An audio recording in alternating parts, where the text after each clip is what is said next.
कर्मचारी जो हैं। नमस्कार, स्वागत है आपका फायदेमंद फंड्स के इस हफ्ते के कार्यक्रम में। मेरा नाम नीरज वाजपेयी है और हर हफ्ते हम एक बेहतरीन फंड और बेहतरीन फंड मैनेजर से बातचीत करते हैं। आज हम जिनसे बातचीत करने वाले हैं उनका नाम है पंकज टिब्रेवाल और वो कोटक एएमसी में सीनियर एग्जीक्यूटिव वाइस प्रेसिडेंट और फंड मैनेजर हैं। हिंदुस्तान में अगर एक दो बढ़िया फंड मैनेजर के हम नाम लेंगे तो पंकज जी उसमें शुमार होते हैं। और जो फंड इन्होंने मैनेज किए हैं, जिनकी आज हम खासतौर पर चर्चा करेंगे, वह स्मॉल कैप फंड और इमर्जिंग मार्केट फंड्स है। और उन दोनों का एयूएम आप देखें तो करीब 32,000 करोड़ रुपए हो चुका है। तो एक शानदार 20-22% की कैगर ग्रोथ आपको देखने को मिली है। तो बाज़ार इस जंक्चर पर खड़ा है कि जहाँ पे आपको फ़ंड के ज़रिए एक बेहतर निवेश का ऑप्शन मिलता है। तो इसीलिए हर हफ्ते हम कोशिश करते हैं कि एक बेहतरीन फ़ंड और एक बेहतरीन फंड मैनेजर से आपकी बातचीत कराई जाए। और इसी सिलसिले में आज हम पंकज जी से बात करें। पंकज जी, बहुत बहुत स्वागत है आपका फ़ायदेमंद फंड्स में। और इससे पहले कि मैं आपके फ़ंड के अंदर एंटर करूं, उसकी निटिग्रिटीज़ को समझूंगा, हम पहले ये जानना चाहते हैं कि थोड़ा सा जो ये मार्केट का इस समय सिनेरियो है, पिछले 1-1.5 महीने से हम लोगों ने एक बड़ी तेज़ रफ्तार से हाइस की तरफ रफ्तार बढ़ा दी है। कुछ डेटा पॉइंट्स भी सजेस्ट करते हैं कि महंगाई कंट्रोल हो रही है। तो इस वक्त आप लोगों का नज़रिया क्या है बाज़ार पे? नमस्कार Neeraj ji and thank you, आपने बहुत जेनरस और काइंड इंट्रोडक्शन दिया। अगर मार्केट को लास्ट 1 महीने में देखें तो क्लियरली मार्केट अब ये रिफ्लेक्ट कर रहा है कि second half of this financial year कहीं ना कहीं महंगाई दर और ब्याज दर पीक आउट कर जाएंगे और यहाँ से उनकी ट्रेजेक्टरी डाउनवर्ड्स रहेगी, चाहे वो ग्लोबल हो या लोकल हो। एंड मार्केट को ये कॉन्फिडेंस इसलिए आ रहा है कि अगर आप लास्ट 3 महीने में देखो तो खाली कच्चे तेल को अगर आप साइड कर दो तो बाकी सारी कमोडिटीज, चाहे सॉफ्ट या हार्ड हो, सब में करीबन 25 से 30% की गिरावट है। और कहीं ना कहीं मार्केट अब ये व्यू फॉर्म कर रहा है कि ब्याज दर और इन्फ्लेशन, महंगाई दर दोनों यहाँ से नीचे आएंगे और उनकी ट्रेजेक्टरी पिक आउट हो गई है। इससे इक्विटी मार्केट को काफी सपोर्ट मिल रहा है और कहीं ना कहीं रिस्क टेकिंग जो एक बार बैक सीट ले लिया था लास्ट 7-8 महीने से, वहां पर वापस रिस्क रैली स्टार्ट हुई है। ये खाली इंडिया का माहौल नहीं है, हमने यूएस में भी देखा कि जुलाई महीने में नास्डैक एस&पी में काफी बेहतरीन प्रदर्शन किया और हमने भी पार्टिसिपेट किया। सो ये एक नियर टर्म है, बट अगर मीडियम टू लॉन्ग टर्म देखें तो इंडिया एक बहुत स्ट्रांग पोजीशन पर है। इस कैलेंडर ईयर 2022 में हम विश्व की सबसे बड़ी कंट्री में सबसे फास्टेस्ट ग्रोइंग इकोनॉमी होंगे और ये 2023 में भी यह चीज रहेगा। और सारे निवेशक इस चीज को नोटिस कर रहे हैं कि इंडिया एक गोल्डन डेकेड एरा में एंटर कर रहा है। और अगर ये कोई पॉलिसी साइड में हम मिस्टेक ना करें तो ये डेकेड हमारा डेकेड हो सकता है जब हम 3 ट्रिलियन से 10 ट्रिलियन की तरफ इकोनॉमी में साइज में मूव होंगे और मार्केट कैप भी उसे धीरे धीरे फॉलो करेगा। तो शॉर्ट टर्म में नॉइजेस बहुत रहेंगे नीरज जी, कभी रूस, कभी यूक्रेन, कभी दुबई, कभी लीबिया, कभी क्रूड, कभी यूएस, कभी यूरोप। बट अगर जो निवेश अपने सेंटिमेंट और इमोशन को संभाल के चले और बिग पिक्चर को ना मिस करे तो ये डेकेड काफी रिवॉर्डिंग रह सकता है निवेशकों के लिए, इंडिया के लिए। जी, बिल्कुल सही कहा आपने। और जिस तरीके की फंड फ्लो और ग्रोथ हमारी कंट्री में दिख रही है, उससे ये उम्मीद बनती है कि हम लोग एक फास्टेस्ट ग्रोइंग, मैं भी थोड़ी देर पहले ही आईएमएफ का डेटा पढ़ भी रहा था जिसमें तमाम उन कंट्रीज़ का जिक्र किया गया जो फास्टेस्ट है, तो हिंदुस्तान उनमें से एक है जो सबसे तेज़ ग्रोथ लेके चल रहा है। पंकज जी, लेकिन एक सवाल मेरे मन में हमेशा ही रहता है कि ये जो आपने कहा एक विलन है क्रूड, ये हमेशा हम लोगों को परेशान करता रहता है, ऊपर नीचे होता। आजकल तो बड़ा अच्छा है कि एकदम नीचे चला गया है। लेकिन मेरा सवाल ये है कि जैसे अमेरिका में ब्याज दरें लगातार बढ़ती रहती हैं तो हम न चाहते हुए भी मजबूरी में हमको अपनी करेंसी को मैनेज करने के लिए या फ्लो को मैनेज करने के लिए वो कदम उठाने पड़ते हैं। तो क्या ये एक हमारे लिए स्पॉइलर हो सकता है, ये हमको शॉर्ट टर्म की एक दिक्कत ये बनी रहेगी अगले साल 6 महीने तक?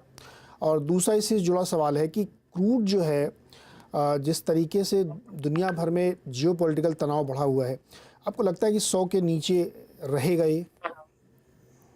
बहुत ही उम्दा सवाल पूछा है नीरज जी आपने। तो ये पूरे जो सेटअप है आज के दिन, मैक्रो सेटअप, जहां पर इंडिया काफी स्ट्रांग पोजीशन पर है, एक बड़ा जोकर इन द पैक आज के दिन क्रूड ही है। और हम सब जानते हैं कि 70 से 80% हमारी एनर्जी नीड्स क्रूड की इंपोर्ट होती है, और इसके दाम के बढ़ने से ये हमारे करंट अकाउंट पर, फिस्कल डेफिसिट पर और इनफैक्ट करेंसी पर दबाव डालता है। सो क्लियरली आज के दिन जो हम एस्टिमेट करके चल रहे हैं कि ऑन एवरेज दिस ईयर और अगले साल 100 से 110 डॉलर के बीच में कच्चे तेल का दाम रहेगा, और उसी पर हमारा सारा निर्णय और डिसीजन हो रहा है। अगर ये कोई भी जियोपॉलिटिकल तनाव के कारण या सप्लाई शॉक के कारण अगर हम इसमें एक बड़ी तेजी देखते हैं और 150 पौने 200 डॉलर के आसपास आ जाए, तो एक बार के लिए कहीं ना कहीं हमें धक्का लगेगा और ये स्टोरी में कहीं ना कहीं सेटबैक होगी। बट लॉन्गर टर्म अगर हम देखें तो ओवरऑल कच्चे तेल की ट्रेजेक्टरी डाउनवर्ड्स है। जैसे जैसे इलेक्ट्रिक व्हीकल्स, जैसे जैसे अलग रिन्यूएबल सोर्सेज हमारे सामने आएंगे, लोग अपने आप को फॉसिल फ्यूल से अलग करेंगे। But in the short term demand supply, आपने सही बोला, बहुत टाइट है। कहीं ना कहीं जियोपॉलिटिकल के कारण सप्लाई साइड में प्रेशर है, और डिमांड कोविड के बाद नॉर्मलाइज हो रही है, चाहे वो ऑटोमोबाइल की डिमांड हो या एविएशन की डिमांड हो, दो जो सेक्टर कच्चे तेल को सबसे ज्यादा यूज करते हैं, और इसके कारण कहीं ना कहीं भाव एकदम स्टेबल और स्ट्रेंथ दिखा रहा है। तो मीडियम टर्म में ये एक सबसे बड़ा रिस्क है, जोकर इन द पैक है, और हमें इसे क्लियरफुली ऑब्जर्व करना चाहिए। पंकज जी, पिछले एक साल या 14-15 महीने में ले लीजिए तो लगभग 3 लाख करोड़ की बिकवाली एफपीआईज ने की, और पिछले एक महीने में आप देखिए तो करीब 20,000 करोड़ की बाइंग उन्होंने करी। तो इसको हम लोग ये देख रहे हैं कि भाई वो रुख पलट गया है, अब वो बाइंग पे उतर आए हैं। लेकिन इसके बीच में एक इंटरप्रिटेशन है जो आपसे मैं समझना चाहता हूँ कि जब 3 लाख करोड़ उन्होंने बेचा तो मार्केट ने गोता लगाया, एकदम बॉटम पे पहुँच गया था वो, और मात्र 20,000 करोड़ की खरीदारी की और हम लोग एकदम लाइफ हाई से 500-600 पॉइंट ही दूर रहे हैं। इसको कैसे इंटरप्रेट किया जाए? इसको अच्छा माना जाए या बुरा माना जाए? नीरज जी, एक मेरे 20 साल के करियर में जो सबसे बड़ा चेंज देख रहा हूँ कि डोमेस्टिक निवेशकों को इस बार जो इंडिया पर कॉन्फिडेंस है, इक्विटी मार्केट पर कॉन्फिडेंस है, वो क्लियरली झलक के आ रहा है। हमने 2002 से 2022 तक करीबन 450 बिलियन डॉलर का गोल्ड इंपोर्ट किया, और हमारे इक्विटी को बेच के हमने गोल्ड में निवेश किया, और उसका हमने देखा कि रिटर्न्स कुछ भी नहीं है, और एक्चुअली इक्विटी मार्केट का हमने जो 19 या 20% शेयर होल्डिंग विदेशी मित्रों को दे दिया। अब डोमेस्टिक घरेलू इन्वेस्टर्स ये बोल रहे हैं कि ये सबसे बेस्ट एसेट क्लास है वेल्थ क्रिएशन के लिए, और पहली बार हुआ है कि गोरे करीबन 33 बिलियन डॉलर का माल बेच गए, ऑलमोस्ट 3 लाख करोड़, और मार्केट खाली 17-18% नीचे था ओवरऑल, और 3.5 बिलियन डॉलर उन्होंने जब लेने की कोशिश की, मार्केट 18% ऊपर आ गया। तो ये दिखाता है कि इस बार डोमेस्टिक और घरेलू निवेशकों ने कितने मैच्योरली बिहेव किया है, और ये डोमेस्टिक सेविंग्स एक सुनामी और एक फोर्स की तरह आई है जिन्होंने एक काउंटर अटैक किया है। और हमारे हिसाब से अगर हम आंकड़ा देखते हैं तो डोमेस्टिक्स के पास करीबन 3.5 लाख करोड़ का एम्यूनेशन एनुअलाइज्ड है। 12,000 करोड़ का सिप बुक है, तो उसको आप 12 से गुना करें तो 1.5 लाख करोड़ वो होता है। बैलेंस एडवांटेज फंड्स करीबन 2 लाख करोड़ की कैटेगरी हो गई है। ऑन एवरेज 30% उनके आज अंडरवेट इक्विटी है, तो अगर हम देखें तो 60,000 करोड़ वहां से। ईपीएफओ नॉर्मली 1 लाख करोड़ निवेश करता है मार्केट में हर साल, तो करीबन लाख करोड़ वहां से आ गया, प्लस इंश्योरेंस, पीएमएस, एआईएफ मिला के सब कुछ करीबन 3.5 लाख का एम्यूनेशन है हमारे पास, जो हमने देखा इस बार हमने काउंटर किया, और ये एक बड़ा फोर्स बन गया है। जस्ट आपको एक एनेक्डोट देता हूं। एक विश्व के सबसे बड़े स्ट्रैटेजिस्ट ने लास्ट वीक अपने मंथली कॉल किया। प्रेजेंटेशन के बाद 10 या 11 क्वेश्चन हुए, उसमें से अधिकतर क्वेश्चन इंडिया के ऊपर किया गया कि हम कैसे पोजीशन करें, क्या करें, ये डोमेस्टिक वाले कब जाएंगे, कब आएंगे, क्या लगता है आपको? तो सारे विदेशी निवेशक बहुत बहुत कंफ्यूज्ड हैं, क्योंकि उन्होंने स्टार्ट ऑफ द ईयर में चाइना खरीदा, इंडिया बेचा, और आज उनकी डबल वैमी हो गई है। चाइना एक साल में 35% नेगेटिव रिटर्न है डॉलर टर्म्स में, इंडियन मार्केट 4% पॉजिटिव रिटर्न है डॉलर टर्म्स में, और उनकी डबल वैमी हुई है। सो आने वाला समय हमें लग रहा है कि विदेशी मित्र इंडिया को काफी पॉजिटिवली देख रहे हैं। खाली वैल्यूएशन है जो उन्हें पीछे रखा हुआ है। अगर थोड़ा भी टाइम करेक्शन या एब्सोल्यूट प्राइस करेक्शन होता है, ये मुझे हाई कन्विक्शन है कि विदेशी मित्र इंडिया को इग्नोर ज्यादा टाइम तक नहीं कर सकते। अच्छी चीज़ तो महंगी में लेनी पड़ेगी। इस बार उनको बहुत भारी पड़ा है। 3 लाख उनके और 3 हमारे, 6 लाख करोड़ जब चलेगा मार्केट में तो सोचिए कहाँ जाएगा। इसीलिए हमने ये सवाल ज़रूर पूछा, क्योंकि इस वक्त लोग बहुत ये पूछते रहते हैं। तो देखिए पंकज जी ने कैसे बढ़िया समझाया कि यहाँ से कितनी बड़ी एक तेज़ी की के लिए हथियार एकदम हमारे पास लैस है, हम लोग फायरिंग कभी भी कर सकते हैं। पंकज जी, हम आपके फ़ंड की बात करते हैं।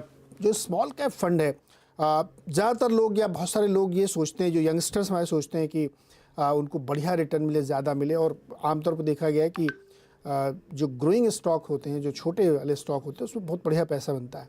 लेकिन इंडिविजुअली आप करते हैं तो कई बार आपसे गलत राय हो जाती है। लेकिन आप जैसे माहिर फंड मैनेजर्स के ज़रिए अगर हम लोग करते हैं तो ज़्यादा अच्छा रिटर्न बनता है। तो मैं ये जानना चाहता हूँ कि आपका जो स्मॉल कैप फंड है, या उसमें आप स्टॉक कैसे चुनते हैं, क्या पैरामीटर्स लगाते हैं? क्या क्या चीज हम देखते हैं जब हम सिलेक्ट करते हैं कंपनियां? पहला कि बिजनेस अपॉर्चुनिटी जो कंपनी ऑपरेट कर रही है, जिस सेक्टर में, जिस इंडस्ट्री में, उसमें उसकी अपॉर्चुनिटी क्या है। क्या वो छोटी मछली बड़े तालाब में है या बड़ी मछली छोटे तालाब में है? इसका मतलब वो अपने आप को बहुत ग्रो कर सकती है, अपॉर्चुनिटी साइज बड़ी है, तो इसका मतलब कहीं ना कहीं अगर कंपनी ठीक काम की तो ग्रोथ के लिए उसके क्वेश्चन नहीं होंगे। तो एक इंडस्ट्री एनालिसिस, कंपनी की पोजीशनिंग, उनका मोट, उनका कॉम्पिटिटिव एडवांटेज, ये काफी इंपॉर्टेंट चीज है जो हम देखते हैं।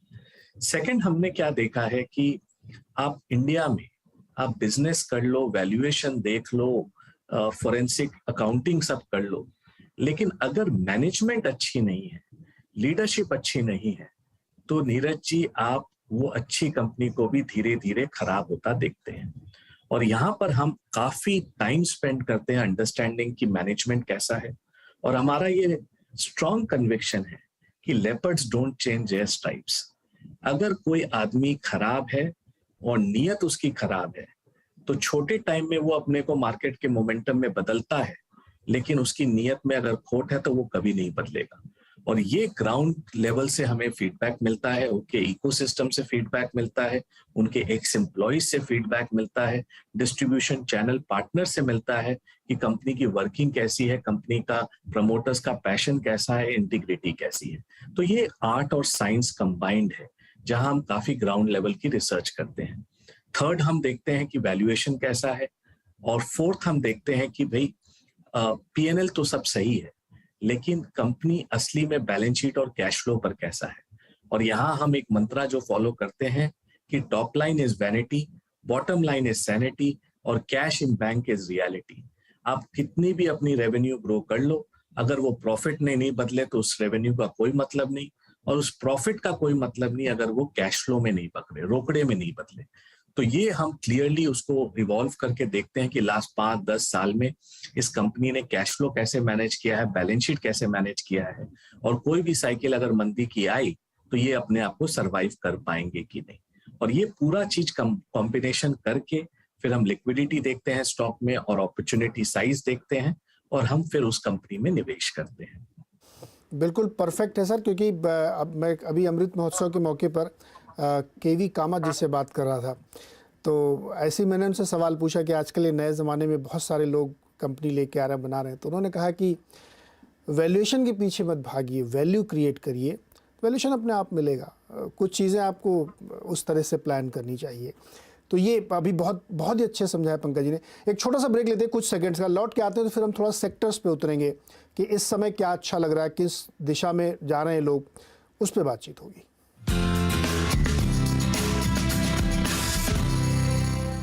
Aí, cara.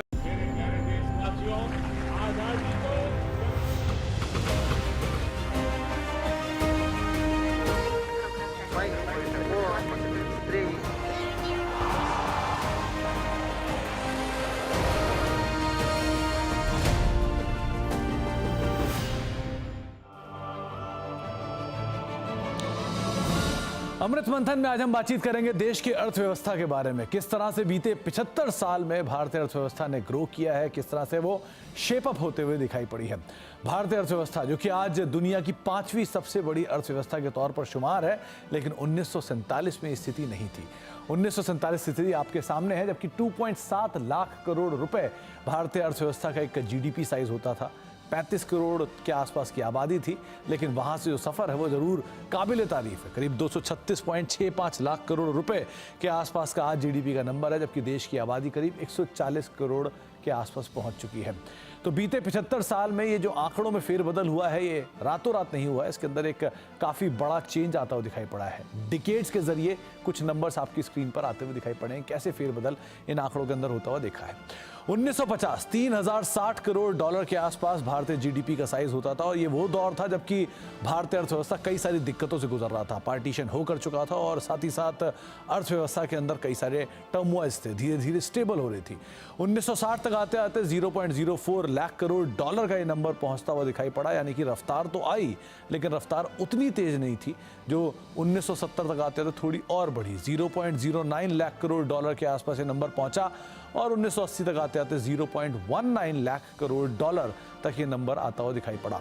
रिफॉर्म की गाड़ी को और तेज किया गया 1980 के बाद, जब 1990 में सरकारों की तरफ से काफी कोशिश करने के बाद 0.32 लाख करोड़ डॉलर के आसपास जीडीपी का नंबर पहुंचता हुआ दिखाई पड़ा, और सन 2000 तक आते आते ये आंकड़ा और बढ़कर करीब करीब आधा लाख करोड़ डॉलर तक पहुंचता हुआ दिखाई पड़ा। अर्थव्यवस्था की रफ्तार तेज हो चुकी थी और कई सारे सेक्टर्स के अंदर बड़ा बदलाव भी देखा था। लेकिन जो 50 साल का मूव था वो अगले 2 दशक में बहुत ही शानदार मूव में बदला, जबकि सन 2010 में 1.5 लाख करोड़ डॉलर तक ये नंबर पहुंचा, और अब करीब करीब 3-3.25 लाख करोड़ डॉलर तक ये आंकड़ा आता हुआ दिखाई पड़ा। यानी कि अर्थव्यवस्था की रफ्तार में एक बढ़िया जोरदार तेजी या जोरदार उछाल बनता हुआ दिखाई पड़ा। तो आपने देखा किस तरह से सफर करीब करीब 3060 करोड़ डॉलर से 3,18,000 करोड़ डॉलर तक पहुंचता हुआ दिखाई पड़ा है। तो एक बढ़िया ग्रोथ तो जीडीपी के नंबर्स में देखी, लेकिन एक और आंकड़ा आपके समक्ष रखते हैं, जो आंकड़ा भी भारतीय अर्थव्यवस्था की ग्रोथ को साफ दर्शाता है। प्रति व्यक्ति आय, जो कि एक समय पे करीब करीब 249।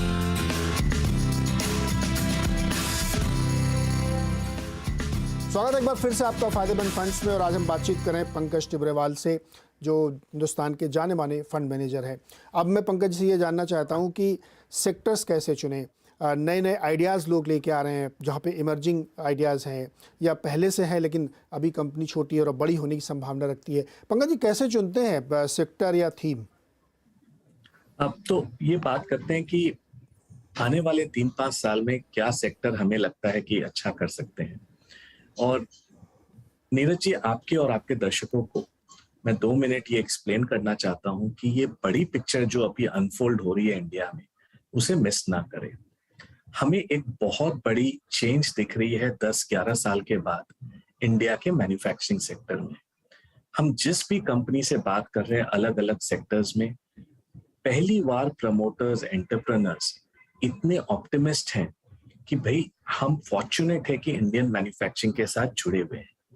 जब आप थोड़े डीप में जाओ कि क्यों ऐसा हो रहा है, पहले तो China plus strategy play out हो रही है, और क्लियरली इंक्रीमेंटल सारे ग्लोबल मैन्युफैक्चरर्स अपनी नई प्रोडक्शन लाइन चाइना में ले जाने से डर रहे हैं, और कहीं ना कहीं उन्हें डाइवर्सिफिकेशन चाहिए। सेकेंड इंपॉर्टेंट चीज जो लास्ट 6-8 महीने में हुई है नीरज जी, कि यूरोप में जर्मनी और इटली की मैन्युफैक्चरिंग गैस कॉस्ट ऊपर जाने के कारण बहुत ट्रबल में है, और आज के दिन जर्मनी और इटली विश्व में 17 से 18% एक्सपोर्ट मार्केट शेयर है इंडस्ट्रियल मैन्युफैक्चरिंग और ऑटो एंसिलरीज में। आप एक चीज खाली ध्यान रखें कि जब भी विश्व में स्किल्ड मैन पावर की जरूरत होती है तो इंडिया उनका डिफॉल्ट चॉइस है। हमने आईटी में देखा, हमने फार्मा में देखा, अब हम इंजीनियरिंग और एक्सपोर्ट, इंडस्ट्रियल मैन्युफैक्चरिंग और ऑटो एंक्स में देखेंगे, क्योंकि आप इंजीनियर्स ओवरनाइट नहीं कर सकते हो शॉप फ्लोर पर। और जितनी भी कंपनियों से हम इंटरेक्शन कर रहे हैं, हम डेटा देख रहे हैं, हमें ये लगता है आने वाले 3-5 साल में इंडिया एक बहुत बड़ा मैन्युफैक्चरिंग हब बनेगा, और अक्रॉस द सेक्टर, चाहे वो कैपिटल गुड्स हो, चाहे वो इंडस्ट्रियल मैन्युफैक्चरिंग हो, वहां हमें अपना काम और मार्केट शेयर मिलेगा। एक छोटा सा एग्जांपल देता हूं। मोरबी करके एक छोटी सी सिटी है गुजरात में, आज मोरबी सेकंड बिगेस्ट क्लस्टर हो गई है टाइल मैन्युफैक्चरिंग वर्ल्ड में। पहले स्पेन और इटली होती थी चाइना के साथ, और हमारा 2 साल पहले हमारा 1% मार्केट शेयर था विश्व के यूएस के मार्केट में एक्सपोर्ट पर। ये लास्ट 2 साल में 1% से 8.5% हो गया है। और ये 700 यूनिट वहां जो ऑपरेट करती है, स्मॉल एंटरप्रेनर्स, गुज्जू एंटरप्रेनर्स उसे चला रहे हैं। कोई लार्ज विश्व की कंपनी नहीं है जो वहां पर एक्सपोर्ट करके मार्केट शेयर ले रही है। तो ये दिखलाता है कि इंडिया की एंटरप्रेन्योरशिप और जो इस बार ग्लोबल स्केल में सोचने का तरीका है वो काफी चेंज हुआ है। और ये हम पीएलआई के थ्रू और भी अदर सेक्टर्स में देख रहे हैं। इलेक्ट्रॉनिक मैन्युफैक्चरिंग, जहां पर पहली बार आईफोन 14 इंडिया और चाइना में साथ में रिलीज होगा। ये एक बहुत बड़ी गर्व की बात है कि इंडिया आने वाले नेक्स्ट 4-5 साल में हो सकता है विश्व का सबसे बड़ा मोबाइल मैन्युफैक्चरिंग डोमेस्टिक और एक्सपोर्ट का प्लेयर बने।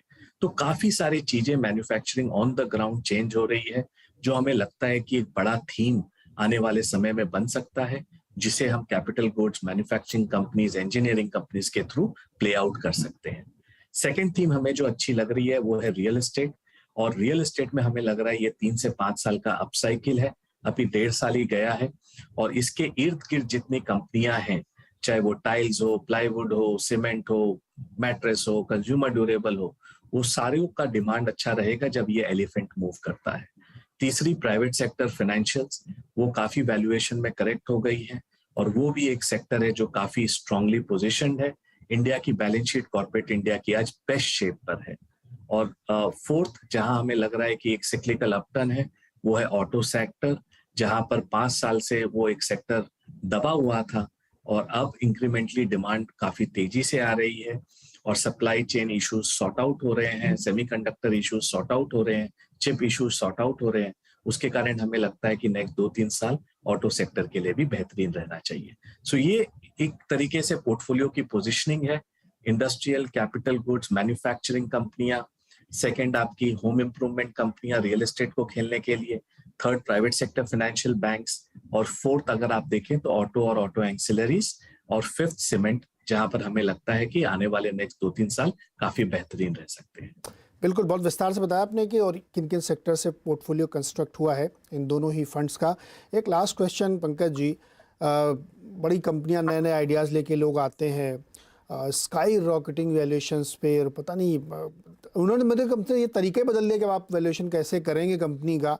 अब वो कहते हैं कि आप वो देखिए टोटल एड्रेसेबल मार्केट कितना बड़ा है, ये सब चीज़ें लेके आते हैं। फिर से सिलसिला शुरू हो रहा है। ऐसी कंपनियों को आप देखते हैं या मुंह फेर लेते हैं? देखिए, इन्वेस्टमेंट के फील्ड में हमेशा आपको ओपन माइंडेड रहना चाहिए और अजाइल रहना चाहिए, लेकिन आपको अपनी बेसिक फिलॉसफी को डाइल्यूट नहीं करना चाहिए। तो हम हर कंपनियों से मिलते हैं, सारी न्यू एज कंपनियों से मिलते हैं, लेकिन जो कंपनी हमें लगती है कि अपॉर्चुनिटी है लेकिन उन्होंने एग्जीक्यूट ठीक नहीं किया, या कैश फ्लो में दिक्कत है और प्रॉफिटेबिलिटी नहीं बनाएंगी for a long period of time, हम उन कंपनियों से दूर रहते हैं। तो मैं वापस रिपीट करना चाहूंगा कि stock picking in India is overrated, portfolio construction in India is underrated. अगर आप पोर्टफोलियो को ठीक भांति बनाएं और अगर अपने मतलब फोकस से ना गुजरे, मतलब डेविएट ना हो, तो आने वाला समय आपके पोर्टफोलियो के लिए काफी रिवॉर्डिंग रह सकता है। और इसमें सबसे इंपॉर्टेंट चीज है आप मिस्टेक्स कम करें। तो मिलो सबसे, लेकिन जो फिलॉसफी में आपके फ्रेमवर्क में बैठे उन्हीं कंपनियों में निवेश करो। तो अपॉर्चुनिटी ऑब्वियसली कहीं ना कहीं रहती है, लेकिन वैल्यूएशन सबसे इंपॉर्टेंट प्ले आउट करता है। बट खाली लास्ट चीज पर आपको एंड करना चाहूंगा, जो मैंने थोड़े डिफिकल्ट तरीके से सीखा है कि growth is the horse, valuation is the cart. काफी समय होता है कि हम खाली वैल्यूएशन को देख के स्टॉक्स बेच देते हैं और growth continue to surprise us. Many companies में हमारे साथ हुआ है। तो ये है कि जब तक कंपनियों में ग्रोथ रहे, थोड़ा अगर कंपनी महंगा भी होता है तो उसे पूरी तरह ना बेचें, because finally valuation is not the horse, growth is the horse जो अपने वैल्यूएशन को टांगता है। अगर आप उल्टा तरीके करेंगे तो कहीं ना कहीं आप मिस्टेक कर देंगे। सो ग्रोथ पर आपको फोकस रखना चाहिए, कंपनियां ठीक से काम कर रही है उस पर फोकस रखना चाहिए। Valuation is the result and outcome, not a only decision making tool. बहुत ही शानदार। ये अंत में जो आपने बोला ना, ये सूत्र वाक्य है कि आप ग्रोथ को चेस करिए और मैनेजमेंट की बैंडविड्थ देखिए, वो कितने अच्छे से एग्जीक्यूट करके बढ़िया काम कर सकते हैं। तो पंकज जी ने हमें इतनी डिटेल में समझाया। इसका लब्बो-लुआब आपके लिए ये है कि स्मॉल कैप कंपनी से बहुत बड़ा वर्ल्ड है, आपको समझ में नहीं आएगा कि क्या खरीदें क्या बेचें, तो अपना इतना दिमाग मत चलाइए। पंकज जी जैसे समझदार और बहुत ही उच्च कोटि के जो फंड मैनेजर्स हैं, उनकी मदद लीजिए, उनके फंड्स में जाइए, क्योंकि इतना बड़ा सेक्टर है, इमर्जिंग आइडियाज़ हैं, आप गलती कर सकते हैं। जो बार बार वो कह रहे हैं कि गलती मत करिए, कैपिटल प्रोटेक्शन के लिए वही बहुत आपके लिए, और कैपिटल को बढ़ाना भी है तो ऐसे फंड्स की तरफ आपको ध्यान देना चाहिए। तो जो कैपिटल मार्केट में आप जाने की इच्छा रखते हैं तो आपके लिए बहुत अच्छा ऑप्शन है कोटक स्मॉल कैप और इमर्जिंग मार्केट फंड्स को आप देखिए, और मुझे लगता है कि ये आपके लिए एक बढ़िया रिटर्न के जरिए हो सकते हैं। तो आप भी पढ़िए और देखिए, समझिए, लोगों से बातचीत करिए और इन फंड्स में आप निवेश कर सकते हैं। पंकज जी बहुत बहुत शुक्रिया हमारे साथ जुड़ने के लिए और बहुत ही सार्थक ज्ञान चर्चा करने के लिए, और बहुत ही क्रिस्पी और क्लियर व्यू रखने के लिए बहुत बहुत शुक्रिया आपका sir. Thank you Dheeraj ji.